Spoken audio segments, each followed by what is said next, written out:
سلیس درس تفسیر میں پارہ ہے ہمارا 28واں اور صورت ہے ہماری سورہ تغابن۔ مدنی صورت ہے، 18 آیات ہیں، 2 رکوع ہیں، اور اگرچہ کہ یہ صورت مدنی ہے لیکن اس پر مکی صورتوں کا رنگ غالب ہے۔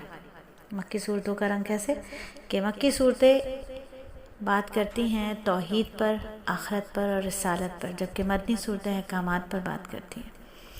تو مکی صورتوں کا رنگ اس صورت پر غالب ہے۔ صورت کی ابتدا میں یہ بتانے کی بات کہ کائنات کی ہر چیز اللہ تعالیٰ کی تسبیح اور تقدیس بیان کرتی ہے۔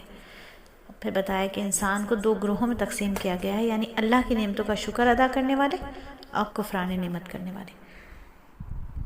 پھر ان کے سامنے گزشتہ اقوام کے تذکرے کیے گئے جنہوں نے اللہ کے رسولوں کی تکذیب کی، اور اس تکذیب کی پاداش میں انہیں عذاب الہی کا مزہ چکھنا پڑے گا۔ آیت نمبر 5 اور 6 میں فرمایا۔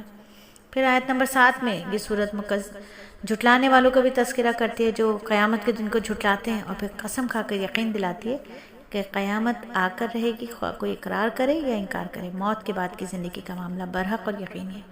اور اس صورت میں چونکہ قیامت کے دن کو یوم تغابن قرار دیا گیا، یعنی نقصان اور خسارے کا دن، تو قیامت کا دن کافر تو اپنے خسارے کو محسوس کرے گا ہی کرے گا، مسلمان انسان بھی حسرت کرے گا کہ کاش میں نے جتنی عبادت اور اطاعت کی تھی اس سے زیادہ کی ہوتی۔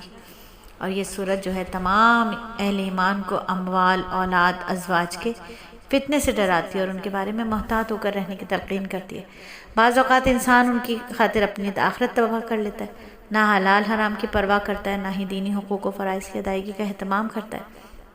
ان کی عبادت ہی کی، ان کی محبت کی وجہ سے، ان چیزوں کی محبت کی وجہ سے ہجرت اور جہاد سے بھی محروم رہتا ہے۔ تو سورت کے اختتام پر اہل ایمان کو اللہ نے ڈرنے اور ان کی اللہ کی راہ میں خرچ کرنے اور بخل سے بچ کر رہنے کا حکم دیا ہے۔ اور سورہ تغابن کا ایک مجرب نسخہ، جو بزرگوں کا مجرب اور آزمودہ نسخہ ہے، جس پر کافی عرصے میں نے بھی عمل کیا، وہ یہ ہے کہ اگر خدا نخواستہ آپ کے اوپر بہت قرضہ ہے تو جمعے کے دن نماز سے پہلے 3 مرتبہ سورہ تغابن پڑھیں، انشاءاللہ اللہ تعالیٰ کے فضل و کرم سے اور اس کے خزانوں سے آپ کا قرضہ اتر جائے گا۔ اور آپ کے اوپر اگر قرضہ نہیں ہے اور آپ یہ چاہتی ہیں کہ مہنگائی کے اثرات کی وجہ سے قرضہ لینا نہ پڑے، تو پھر آپ نے یہ کرنا ہے کہ ہر جمعے کو نماز سے پہلے 1 مرتبہ سورہ تغابن پڑھنی ہے انشاءاللہ تعالیٰ۔ اس جمعے سے لے کے اگلے جمعے تک آپ کو کسی سے بھی قرضہ لینے کی حاجت نہیں ہوگی، اللہ تعالیٰ آپ کے میرے مال میں ویسے ہی برکت عطا فرما دیں گے۔ تو یہ بہت ہی مجرب نسخہ ہے، الحمدللہ ہم نے بھی اس پر بہت عمل کیا ہے اور کرتے ہیں، تو اللہ تعالیٰ میری اور آپ کی تمام حاجتوں کے پورا کرنے والے ہیں۔